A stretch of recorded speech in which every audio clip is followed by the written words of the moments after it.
에베소서 5장 22절부터 이제 그 33절에 있는 말씀은 해마다 가정의 달 5월이 되면 등장하는 단골 메뉴와 같죠.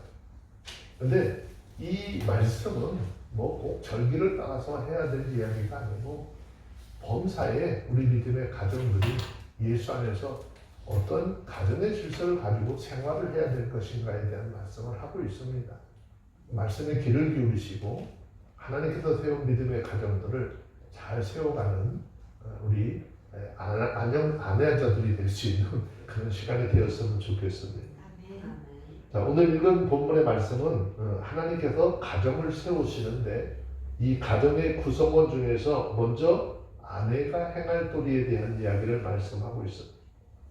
하나님께서 허락을 하신 이 화목한 가정을 만들어 가기 위해서 말씀에 귀를 기울이고 깨달는 그런 복된 시간이 되기를 소원합니다. 에베소 5장 22절 말씀, 아내들이여 자기 남편에게 복종하기를 주께 하듯 하라 그랬어요. 자, 어떻게 아내가 자기 남편에게 주께 하듯 복종할 수 있을까? 많이 생각을 해보게 되죠. 이 말씀을 어떻게 보면 우리의 삶의 현실과는 너무나 거리가 있는 것처럼 보여지는 말씀입니다. 그런데 그런 삶을 하나님께서 우리에게 요구하고 계시다라는 것이죠.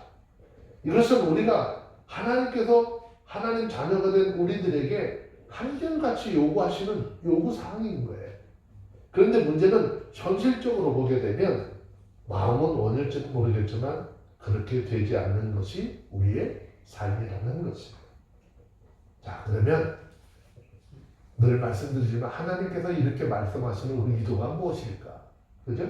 하나님의 의도가 무엇이죠? 적어도 예수를 믿는 성도의 가정생활은 세상 사람들과 같은 그런 세속적인 결혼 생활을 벗어나야 한다는 말씀이죠. 다시 말하면 믿음의 가정은 세상 사람들과는 무엇인가 달라야 한다라고 하는 것을 우리에게 요구하고 있는 말씀입니다. 그렇다면 하나님께서 원하시는 삶의 목표는 무엇일까요? 마태복음 5장 48절의 말씀해 보시면 이렇게 말씀하고 있습니다. 마태복음 5장 48절 한번 볼게요.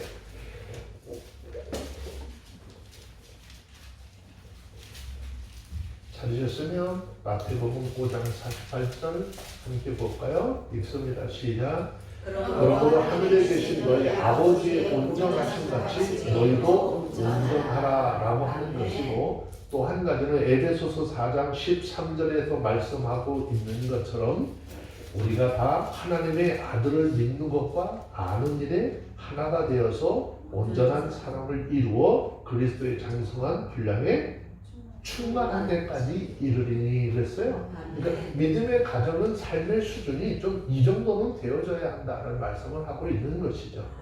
자, 그러면 예수님께서 하나님께서 우리에게 원하시는 온전한 수준은 도대체 어떤 것이냐라고 하는 것이죠. 그 수준에 대해서 말씀하시기를 오늘 본문에서 아내들이여 자기 남편에게 복종하기를 주께 하듯 하라 그랬습니다. 그러면 남편들에게는 남편들아 너희 아내를 사랑하기를 그리스도께서 교회를 사랑하시고 위하여 자신을 주심과 같이 하라라고 그랬어요. 이런 삶, 이런 수준의 삶을 부부들이 되기를 원한다는 거예요. 이런 삶을 사는 부부들이 되고 이런 삶을 사는 믿음의 가정들이 되기를 원하시는 하나님의 마음인 것이죠. 물론 이 말씀을 어떻게 보면 굉장히 어렵게 보이고 현실성이 떨어지는 것처럼 보일 수도 있습니다. 하지만 하나님께서는 너희는 이런 수준의 삶을 살아가라 라고 우리에게 그 삶의 목표, 삶의 줄을 제시하고 있는 것이죠. 중국에 공자라고 하는 사람이 있는데 그 공자가 소하게 보면 삼종지도라고 하는 이야기가 있어요. 이 말은 여자는 남자를 따르기 마련이라 라고 하는 말로서 처녀 때는 아버지를 따르고 시집가서는 남편을 따르고 남편이 죽은 다음에는 누구예요? 아들을 따른다라고 하는 말로 여자는 남편을 따르기 마련이다 라고 이야기를 했습니다. 그런데 오늘 본문에서도 아내들이여 자기 남편에게 복종하기를 주께 하듯 하라 했어요. 여기 아내들에게 순종하라는 것이 아니라 복종하라는 얘기를 하죠. 이 명령은 여자가 남자보다 열등한 위치에 놓여 있어서 또 종속관계에 있다라고 하는 것을 암시하는 것이 아닙니다. 여기서 우리가 주의하게 생각을 해야 될 것은요, 아내가 남편에게 복종해야 하는 기준을 죽게 하듯 하다라는 그런 이야기입니다. 이 말은 그리스도인들이 예수님께 자율적으로 순종하는 것처럼 아내도 주 안에서 자원하는 마음으로 그 남편의 권위를 따르며 순종해야 한다라는 말입니다. 아멘. 그런데 여기서 우리가 궁금하게 하는 것이 하나 있어요. 궁금하게 하는 것이 하나 있어요. 왜 하나님께서 남편을 제쳐두고 왜 먼저 아내들이여 하면서 먼저 여자들에게 이 말씀을 시작하셨는가라고 하는 것입니다. 왜 그랬을까? 여기에 많은 성경 해석자들의 많은 성경 해석이 있죠. 그런데 그 근거를 창세기에 두고 있는 것입니다. 창세기에서 보면은 창조의 순서를 보면 아담이 먼저 지음을 받았고 하와가 그 다음에 지음을 받죠. 또 죄를 범한 것이 여자가 먼저이기 때문에 그 죄값으로 여자는 남자를 사모하는 그런 삶을 살게 되고 남편은 여자를 다스릴 것이다 라고 창세기를 통해서 하나님께서 이미 그렇게 정해 놓으셨죠. 자, 창세기 3장 16절에 말씀 혼자 잠깐 회입합시다.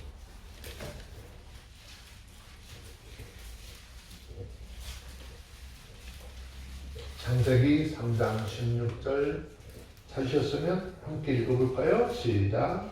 또 여자에게 이르시되 내가 네게 있게 하는 고통을 크게 더하니 네가 수고하고 자식을 낳을 것이며 너는 남편을 사모하고 남편은 너를 다스릴 것이니라. 아멘. 자, 또 이렇게 얘기를 했다고 여자들이 또 기분 나쁘게 생각하면 절대 안 됩니다.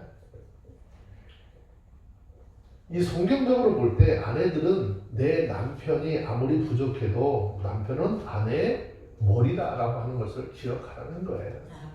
고린도전서 11장 3절 말씀에 보면 한 성경 한 절 더 볼게요. 고린도전서 11장 3절 말씀 봅시다. 여기 보면 너희가 알기를 원하노라 라고 하는 말로 시작을 하고 있죠. 고린도전서 11장 3절입니다. 찾으셨으면 읽습니다. 시작. 그러나 나는 너희가 알기를 원하노니 각 남자의 머리는 그리스도시요 여자의 머리는 남자요 그리스도의 머리는 하나님이라 하셨어요. 물론 신체적으로 보면 머리는 굉장히 중요하고 몸도 중요하겠죠. 그런데 분명한 것은요, 몸의 지휘권이 어디에 있느냐? 머리에 있다는 거죠. 그걸 잊지 말아야 한다는 것입니다. 그래서 언제나 가정의 지휘권은 남편에게 있어줘야 한다는 것입니다. 그러므로 아내들은 남편에게 복종을 해야 되는데 꼭 어떻게 하죠? 예수님께 하듯이 해야 한다는 거예요. 그래서 에베소서 5장 33절에 보면 아내도 자기 남편을 뭐라고 그랬어요? 33절 시작. 그러나 너희도 각각 자기 아내 사랑하기를 자기같이 하고 아내도 그 남편을 경외하라 그랬어요. 점점 가면서 여자분들이 듣기가 불편한 이야기겠죠. 그러니까 남편을 어떻게 해요? 하나님을 섬기듯 섬기라는 거예요. 자, 둘째 이유는 아내가 어떻게 하느냐에 따라서 가정생활의 행복이 좌우되기 때문이라는 거예요. 사실 우리가 경험적으로 생각할 때도 그렇죠. 물론 요즘은 맞벌이 하는 부부들이 굉장히 많아요. 이것을 다 다룰 수는 없겠지만 그러나 아직 한국 문화는 맞벌이를 해도 살림은 누가 하는 것이 보편적이에요? 여자가 하는 게 보편적이죠. 어쨌든 남편이 아무리 애를 쓴다고 해도 아내가 자기의 위치를 지키지 못하면 그만 그 가정의 행복은 어떻게 될까요? 깨져버리고 마는 것입니다. 과거 우리나라의 삶을 살펴보면 생활이 너무너무 어려워서 남편들이 돈을 벌려고 해외에 나가서 고생을 참 많이 합니다. 그 뜨거운 사막에서 미래의 행복을 위해서 미래의 행복을 막 그려가면서 열심히 일해서 수고하고 고생한 돈을 매달 고국에 있는 아내에게 송금을 하죠. 그러면서 그 마음으로 아내는 그 돈을 저축해서 훗날 우리의 가정이 아이들과 함께 행복하게 살 것이라고 믿었습니다. 그런데 고국에 있는 아내는 남편의 이런 아름다운 꿈을 이해하지 못하고 그 돈을 가지고 돌나비가 되어서 밤마다 밤거리에서 다 탕진하고 말았습니다. 결국 그 남편이 돌아와서 그 가정은 실제적으로 안타깝게 깨어진 그런 믿음의 가정들을 예전에 보았습니다. 성경은 잠언 14장 1절에 보면 여인의 그런 지혜가 얼마나 중요한지 설명하고 있는데요. 잠언 14장 1절에 있는 말씀을 함께 볼까요?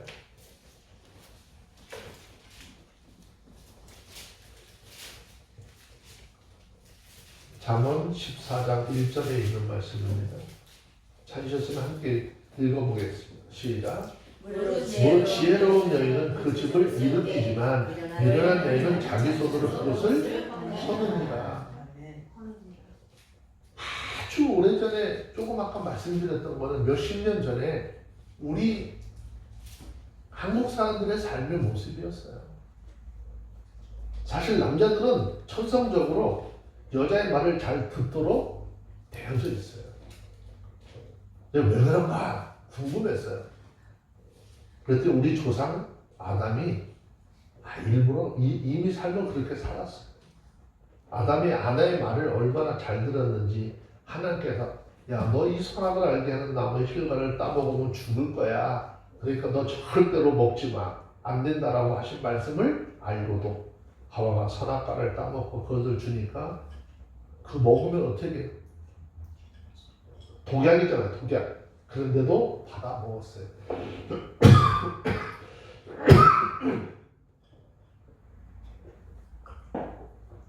그래서 성경 표현을 보면 여자의 책임이 크다. 그리고 남자는 꼭 여자의 말을 듣게 되어져 있다. 그래서 우리나라 말에 그런 것도 있어요. 남자는 여자가 맞는다. 그랬어요. 지혜로운 여인은 자기 남편을 변화시키고 가정을 행복하게 이끌어 갑니다. 그래서 하나님께서 먼저 남편들아 라고 하지 아니하시고 아내들아 라고 부르셨다는 것이죠. 그러면 좀 더 구체적으로 아내의 역할과 위치가 무엇일까? 자, 에베소 5장 23절 다시 한번 봅니다. 읽습니다. 시작. 이는 남편이 아내의 머리를 그리스도께서 교회를 맡으시니 그가 친히 몸에 묻으시라. 아멘. 자, 23절의 이 말씀은 여자의 머리는 남자라는 말이죠. 따라서 여자의 위치는 남자다움이다라는 것입니다. 이것이 하나님께서 가르쳐 주신 여자의 위치죠. 그러니까 특별히 고린도전서 11장 8절 9절에 보면 조금 더 정확하게 말씀을 하고 있는데 고린도전서 11장 8절 9절 한번 봅시다.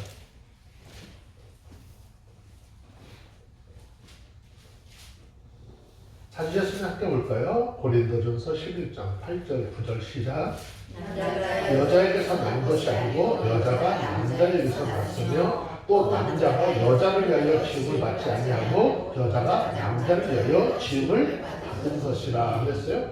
이거 뭐 굳이 설명 안 해도 하나님께서 하와를 창조할 때 만드실 때 아담을 잠들게 하고 갈비뼈를 취하여서 만들었던 사건을 설명하고 있죠. 자, 하나님께서 우리에게 너무나 분명하게 가정에서 여자와 남자의 위치를 정해주셨어요. 이렇게 된 이유는 하나님께서 정해주신 것은 창조의 순서가 그렇기 때문이다라는 것입니다. 그러므로 남자가 남자를 자기 마음대로 움직이려 하고 가는 그런 가정은요 정상적인 가정이 아니라라고 할 수 있다는 것이죠. 이것이 바로 성경의 가르침입니다. 그래서 디모데전서 2장 11절 보시면 이렇게 말씀하고 있어요. 디모데전서 2장 11절 함께 보도록 하겠습니다.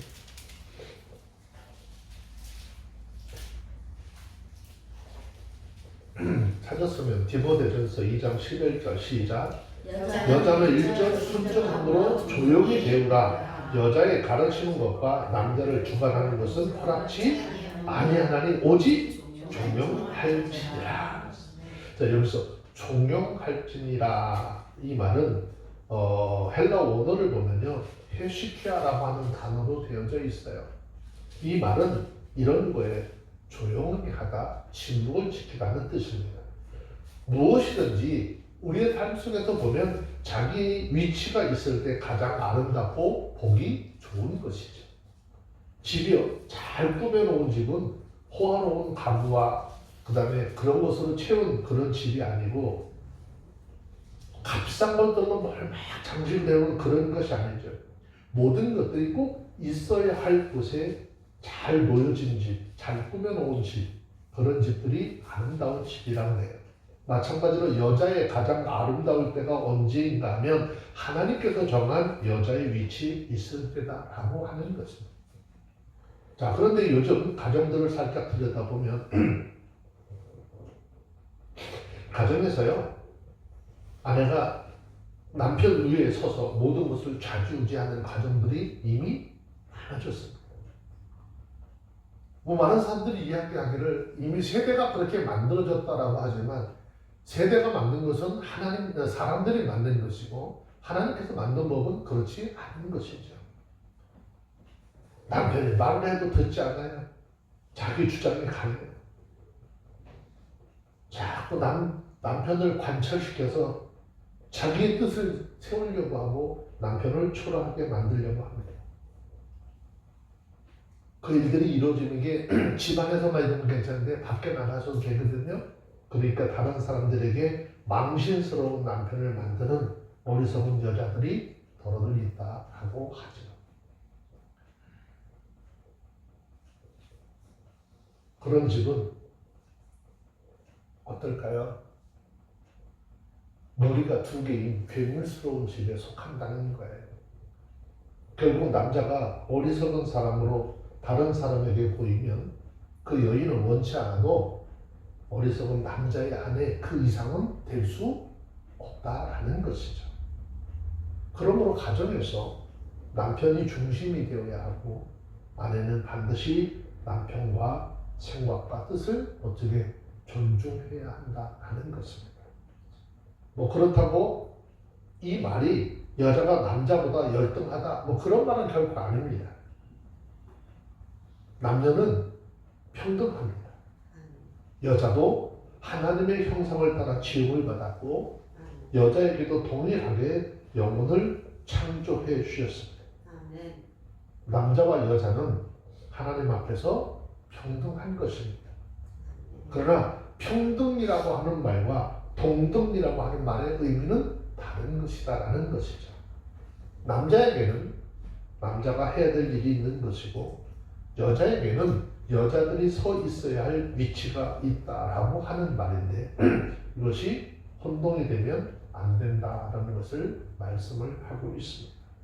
아무리 세상이 달라진다라고 할지라도 남자는 남자이고 여자는 여자인 것입니다.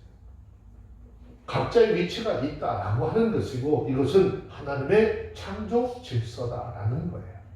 그럼 우리는 마땅히 세상의 방, 세상의 어떤 상황들, 세상의 문화들이 그렇게 흘러간다 할지라도 하나님이 정하신 이 창조의 질서는 그래도 지켜나갈 수 있도록 해야 하는 것입니다. 아멘.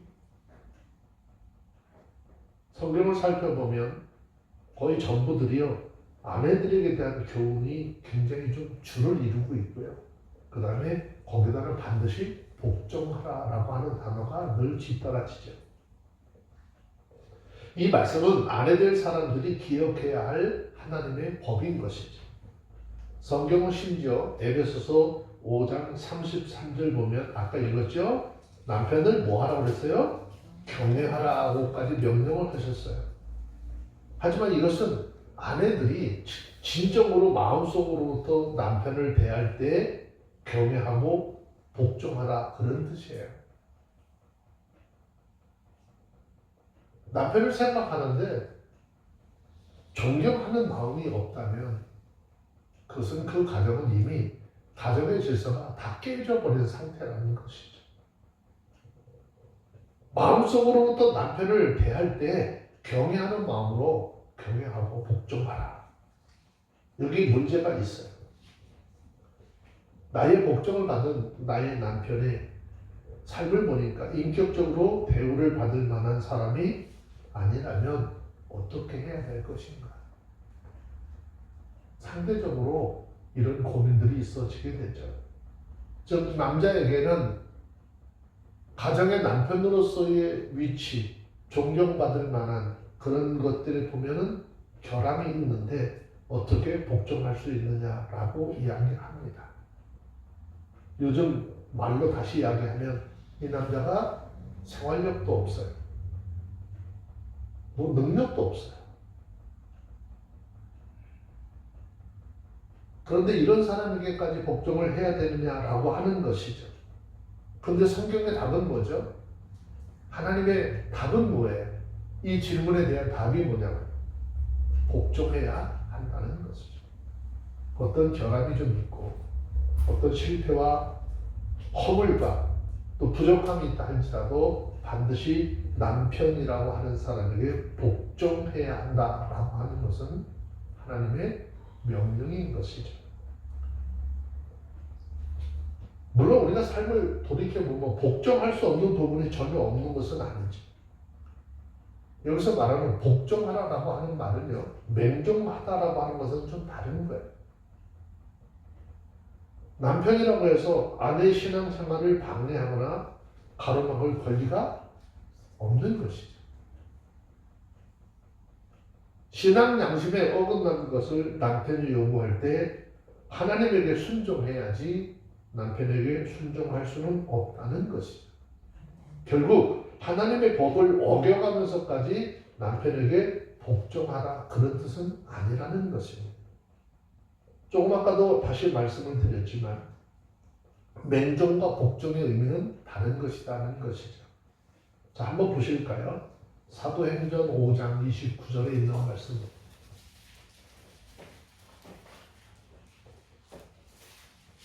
사도행전 5장 29절에 있는 말씀을 잠시 보도록 합니다.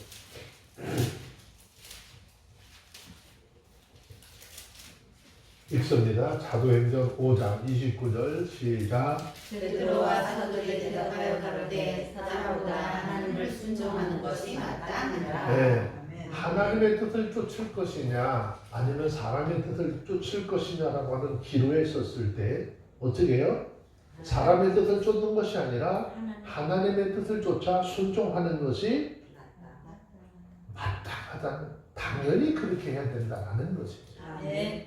아내가 남편에게 복종을 해야 하는 것도 중요하지만 하나님의 말씀에 일치하는 범위 안에서만 복종하라라고 하는 것은 사람의 말보다 하나님의 말씀을 우선 순종할 수 있어야 한다라는 것이죠. 아멘.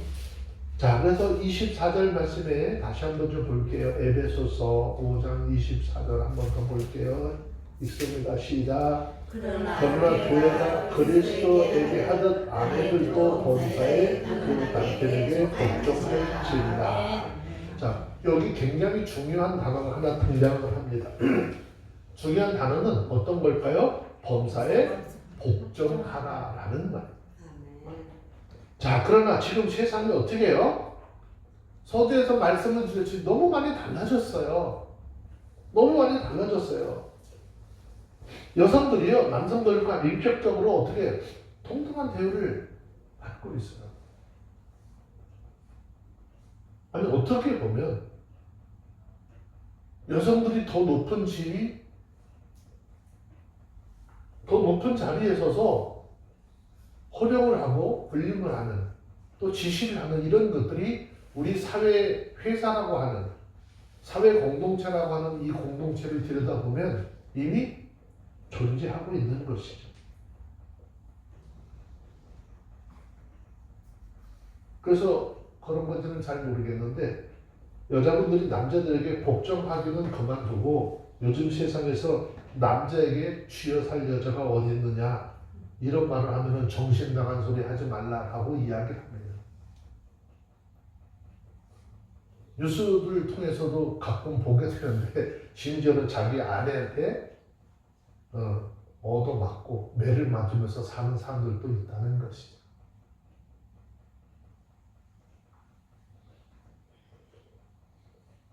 이 여인들이 옛날에 속담을 들어서 얘기도 많이 해요. 옛날에 어른들은 암탉이 울면 어떻게 했다고 그랬어요? 암탉이 울면 집안 망해요? 여성들은 이 이야기를 듣고 나서 가만히 보니까 반박할 말이 생겨났잖아요. 옛날에 남자들이 여자들이 집안에서 큰 소리 치고 나서면 어떻게 집안 망하는 거야? 안 돼. 근데 요즘 시대에는 이 여성들이 생각이 달라졌어요. 말이 달라졌어요. 암탉이 울어야 아니 집안이 잘 된대. 왜 그러냐 그러니까 암탉이 언제 운대요? 알랐다고. 여성들이 뭔가를 사회적인 일로 같이 기여를 하면서 맞벌이 수단으로 뭔가를 해내야 집안이 어떻게 좀 세워질 수 있다라는 이야기들로 바뀌어져 가고 있죠. 세상이 달라졌어요. 그러나 이거는 세상의 흐름이고 우리는 하나님을 믿는 하나님의 사람들이잖아요. 그 하나님을 믿는 하나님의 사람들, 그러면 하나님의 자녀들은 하나님의 말씀으로 돌아와야 하겠죠. 하나님의 말씀 앞에서 아내의 자리를 다시 어떻게 회복하는 은혜가 있어지기를 주의 이름으로 축원합니다. 아내들이 남편 앞에서 어떻게 해야 하는지를 분명하게 배우는 그런 은혜가 있어지기를 주의 이름으로 축원합니다. 베드로전서 3장 6절 이하의 말씀에 보시면 구약 때 아브라함과 사레 그 당시 사라라는 이야기를 이름을 가졌죠. 아브라함의 아내인 사라는 자기 남편 아브라함을 부를 때 뭐라고 부르죠? 주여라고 부르면서 복종했다는 것이. 사라가 자기의 남편을 진정 그렇게 하면서 경외하면서 복종했다라는 말이죠. 오늘날 아내들도 남편에게 이와 같은 마음을 가질 수 있도록 해야 한다는 거예요. 하지만 여기에는 분명히 한 가지 짚고 넘어가야 할 것이 있어요. 성경에서는 남자가 머리라고 할 때 그것을 지배권을 이야기하는 것이 아니라 역할이 다르다라고 하는 것을 이야기하는 것이지 이게 지배권을 이야기하면 안 되는 것이죠.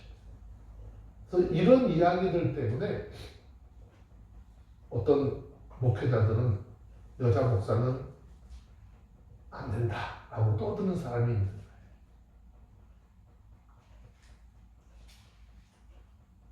이런 잘못된 생각을 가지고 여자들에게 폭군 노릇을 하고 학대하고 짓밟고 여자들의 삶을 망쳐놓는 일은 없어져야 하는 것이죠. 그래서 에베소서 5장 23절의 말씀을 잘 이해할 수 있도록 해야 하는 것이죠. 자, 5장 23절 말씀 보면은 이는 남편이 아내의 머리됨이 그리스도께서 교회의 머리됨과 같으니라. 그같이 몸에 구주라는 말씀하셨어요.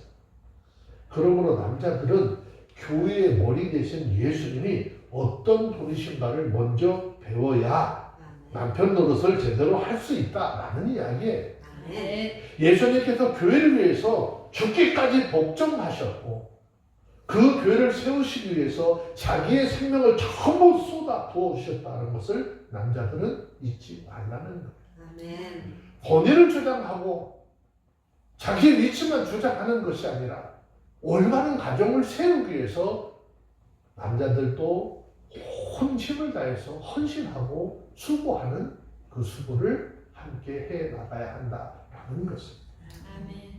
남편이 가정에서 남편으로 또 아빠로서의 대우를 못 받으면 그런 사람은 사회 어디를 나가서도 대우받는 사람이 되지 못하는 것입니다. 또 아까도 말씀드렸지만 여성들이 남편을 무시해서 자기 지위가 좋아질 게 하나도 없어요. 옛날에 어른들이 하는 얘기가 여성들의 팔자는 지음박 팔자라고 그래요. 지음박이라는 말이 맞아요? 예. 남편이 좀 지위가 높으면 꼭 무슨 소리 듣죠? 사모님 소리를 들어요. 근데 지위가 낮으면 어떻게 해요? 아줌마로 전락해버린다니까. 이게 굉장히 중요한 거예요. 자기의 남편을 통해서 아내의 위치도 달라진다라는 것을 기억하시면 돼요. 제가 음식점에 가면 또 이렇게 마트 같은 데 가면 일하시는 분들한테 저는 꼭 부르는 말이 있어요. 아줌마 그러지 않아요. 여사님 이거 뭐 좀 찾으려고 하는데 이거 어디 있어요? 그러면 그분이요 캐셔하면서 카운터에 있던 사람이 나와가지고 데려다 준다니까. 물건 여기 있다고 가르쳐줘요. 근데 그분들에게도 마찬가지예요. 음식점 가서도요. 여사님 뭐 좀 더 주실 수 있어요? 나오는 음식의 양이 달라. 그리고 수시로 와서 뭐 더 필요해요? 그분들도 하도 많은 사람들에게 하대를 받고 천히 여기는 그런 마음들이 강하고 있는데 어느 날 갑자기 이상한 사람이 와가지고 뭐 여사님 이러니까는 그분도 너무 좋잖아요. 그러니까 우리들도 언어라고 하는 것들이 굉장히 중요한 부분들이 있는 것이거든요. 저는 집에서 우리 딸한테 가끔 야단을 맞아요. 목소리가 크다 보니까 둘이 또 싸우냐? 그러거든요. 싸우는 게 아닌데 소리가 그렇게 들릴 때가 있다는 거. 늘 저도 생각을 되게 많이 해요. 지난번에도 말씀드렸잖아요. 제가 설교하면서 소리가 톤 높으면 좋다 그러고 더 부드럽게 좀 하려고 그러면 뭐 한다고? 또 어디 아프냐고. 그래서 이제 제가 그냥 저 생긴 대로 한다고 그랬죠. 이게 그냥 하나님께서 주신. 근데 마음 속에서의 그 마음이 흔들리거나 변하지 않으면 되는 거죠. 정말 사랑하는 마음과 아끼는 마음과, 그죠? 우리 교회 식구들을 아끼는 마음, 가정에서 가족을 아끼는 마음, 이런 것들이 그냥 늘 그대로 임하면 된 것인데, 목소리 톤에 따라서 굉장히 많이 어떤 감정적으로 흔들리는 것들이 보여질 수도 있겠죠. 사람이다 보니까 그럴 수 있는데, 아내들도 그렇대요.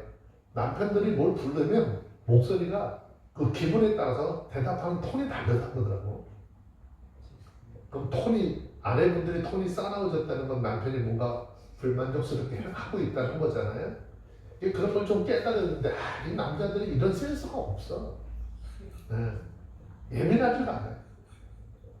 그런 것들을 잘 만들어갈 수 있고, 조화롭게 만들어갈 수 있도록 아내된 여러분들이, 그죠?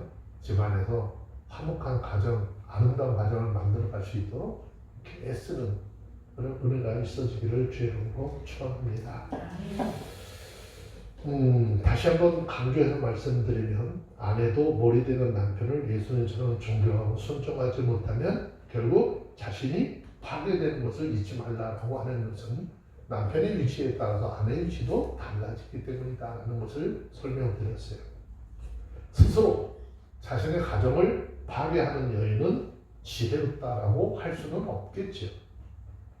아무리 흠이 있고 결점이 있고 만족을 주지 못하는 남편이라도 사랑의 눈으로 바라볼 때 그 부부에 하나님께서 은혜를 더해주는 역사가 있게 될 줄로 믿습니다. 저희 한참 젊었을 때인데 친구 형님이 신체적으로 좀 안 좋으신 분이에요. 근데 그분이 키도 굉장히 작고 신체적으로도 등에 이제 그 형태를 가지고 있다 보니까 사람들이 늘 무시를 해요. 근데 이분이 기타 하나는 기가 막히게 쳐요. 기타는 무슨 코드를 잡고 치는 것이 아니라 멜로디를 치는데 옛날에 그 어른들이 불렀던 그런 노래들 있잖아요. 아주 LP판에서 나오는 것처럼 전주부터 시작해서 기가 막히게 쳐요. 근데 또 노래는 또 잘 못해. 그러니까 절부러 가끔 불러요. 이렇게 평상 하나 놓고서는 이제 기타를 치고 저로 옆에서 이제 노래를 부르라고 해요. 그 옆에서 같이 노래를 불러. 난 왜 노래를 부르라고 하는지도 몰랐어요. 근데 어느 날인가부터 그 담 안에서 어떤 이쁘게 생긴 여인이 하나가 자꾸 끼우끼우 거리는 거예요. 이게 뭐지? 나중에 얘기를 하는데 그 형님은 몸이 좀 그러니까 누구에게 뭔 말을 하지를 못하는데 그 가정부로 와 있는 그 여자분이 너무 자기 마음에 드는 거야. 그런데 어떻게 말을 건네볼 수가 없어. 기타는 기가 막히게 주는데 또 이게 안 되니까. 그러니까 저를 불러가서 날마다 그랬는데 어느 날인가부터 자꾸 끼우끼우거리는 누가 있길래 나중에 물어봤어요. 그랬더니 자기가 그 여자를 좀 되게 좋아하는 마음이 생겼는데 말을 걸지를 못하겠다. 그래서 날마다 평상을 그 집 담에다 놓고 앉아가지고 기타 치고 기타만 치니까는 사람이 누구를 잘 내다보지 않았는데 야 너가 와서 노래를 부르다 보니까는 사람이 와서 자꾸 내다보더래요. 마음이 동하기 시작하죠. 결혼했어요. 너무 예뻤어요. 그래서 그분이 하시는 말씀이 있어요. 만약에 김지연이라고 하는 이름으로 아나운서가 KBS나 MBC에 나오는 자기 딸인 줄 알으라고 그랬거든요. 그 정도로 그 와이프도 예뻤어요. 그리고 아이가 나면 그렇게 예쁠 거라고 생각을 하고 자기 아이를 낳으면 꼭 아나운서를 만들겠다라고. 근데 그분이 그 아내 되시는 그분이 정말 정상적이고 너무 예쁘지만 그 기타 소리 하나에 이렇게 반해가지고 결혼해서 가정을 꾸리고 살면서 남편이 항상 어떻게 똑똑해요. 당당해요. 누구보다도 내 와이프는 예쁜 사람이야. 그것이 함께 모여서 맨날 장난치고 하던 사람이 얼마 전에 예전에 살던 애한테 그분이 지금 전도사님 되셨더라고. 지교환 그분이 전도사님이 되셨어요? 야 이거 축하할 일이야. 옛날에 그렇게 우리는 그 당시에도 교회를 부분적으로 다니면서도 전도하고 그랬었는데 너무 잘된 일들이 많은 것 같아요. 하나님은 한 여인이 가정에 들어와서 그 가정을 세우니까 가정도 금방 또 잘 세워지게 하더라고요. 저는 여러분들 속해 있는 믿음의 가정, 여러분들을 위해서 날마다 기쁨이 좀 넘쳐나고 남편이 세워지고 남편이 남아서 좀 더 어깨 쭉 펴고 생활을 할 때 조금 더 부족함이 없고 당당한 그런 삶을 사는 그런 은혜가 있었으면 좋겠습니다. 오늘도 하나님께서 주신 이 말씀, 믿음의 가정에서 아내들이 행해야 될 도리, 아내의 위치가 어떤 것들인지 잘 깨닫고 말씀을 따라 행하며 하나님 앞에 영광 돌리는 믿음의 가정들이 다 되어지시기를 주의 이름으로 축원합니다. 기도하겠습니다. 거룩하신 하나님 감사합니다. 하나님의 귀한 은혜가 우리의 삶 속에 있게 하시고 오늘도 하나님 믿음의 가정 안에서 우리 아내들의 위치 또 아내들이 행할 것이 무엇인지를 말씀을 통해서 주셨습니다. 하나님 말씀에 순종하는 자들 되게 하시고 믿음의 가정들을 온전히 세워서 하나님께 영광을 돌리는 귀한 믿음의 가정들이 되게 하옵소서. 주님이 한 시간에도 우리의 삶을 통해서 우리 예배를 통해서 영광 받으시고 우리의 삶은 그 하나님의 영광을 선포하는 복된 삶들이 되게 하여 주시옵기를 생명의 능력 되신 우리 주 예수님의 이름으로 기도합니다. 아멘.